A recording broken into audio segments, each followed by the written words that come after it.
It is the first time in the history of our country that government leaders themselves dispute the document they produce. I want to say this, that accurate census data is essential to understanding the different populations in different parts of our country, the social and living conditions of the citizens of this country. Welcome to Zambia Today Television, where stories unfold.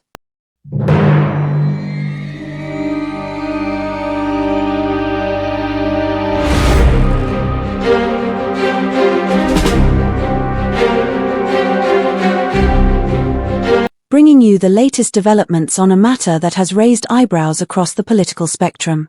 The opposition has strongly criticized the exclusion of key demographic data from the 2022 Census Summary Report. Why was this crucial information omitted? Let's dive into the details.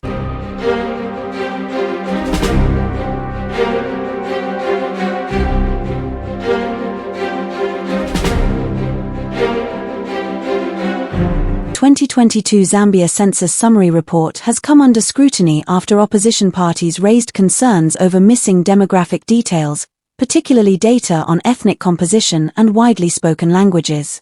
The opposition argues that this data has been a key feature in previous reports, including the 2010 census, and questions the government's decision to exclude it this time around. The questions that this grouping is demanding answers to are the following. 1. Why was the Census of Population and Housing Summary Report first given to President Hichilema and the Civil Service Commission, when, according to the law, the Zamstats agency, which falls under the Ministry of Finance, is only answerable to its board of directors? 2. When was the State House meeting between President Hichilema, Dr. Beani, and the Zamstats board held?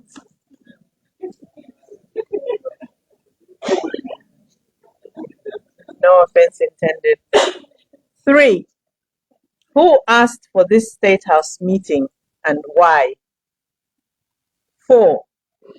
What criteria was used to identify and invite attendees to this meeting?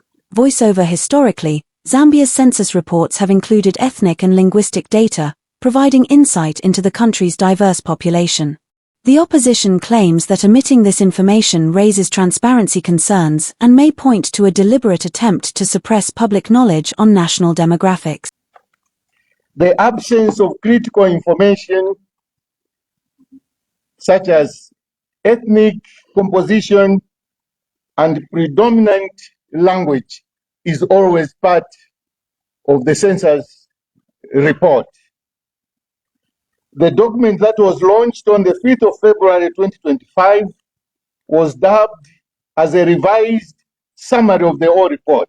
We noted the glaring absence of critical information in the form of the widely used languages in this country, widely used languages, and the ethnic composition of the Zambian society.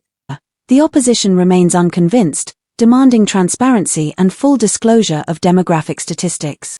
Assuming that this information would be released separately, how was it decided that it should be left out of the summary report?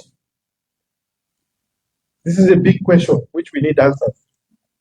Dr. Beani launched an astonishing attack on the report, describing it as illegal and therefore null and void after all the work put in by the people.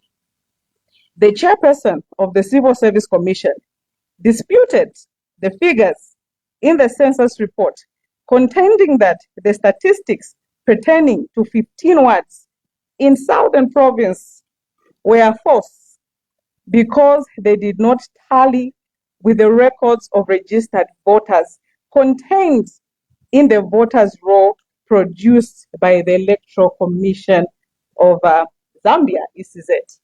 Very, very shocking. the capacity in which Dr. Beani attended the launch of the census report at Mulungushi International Conference Center? Is it in his capacity as chairperson of the civil service? I'll speak loudly like everyone else. I think this microphone is giving a problem. In his capacity as chairperson of the Civil Service Commission or as director of research of the UPND? Number two, can the government confirm that the voters' roll that Dr. Beani was referring to is the one that was used for the 2021 elections? The answers that we are seeking from the government have the potential to build or erode public trust and to seriously affect the integrity or credibility of next year's general election. We therefore implore this government to adequately respond to the questions we have posed here with sobriety and seriousness. Batila uko alinsoke, opa alinsoke, tapafugire abantu. We do not want to see Zambia burning come next year, owing to potentially manipulated census and electoral data. One way of preventing such a possibility is for the government to show transparency in the conduct and the engagements with the citizens of this country. Disputed.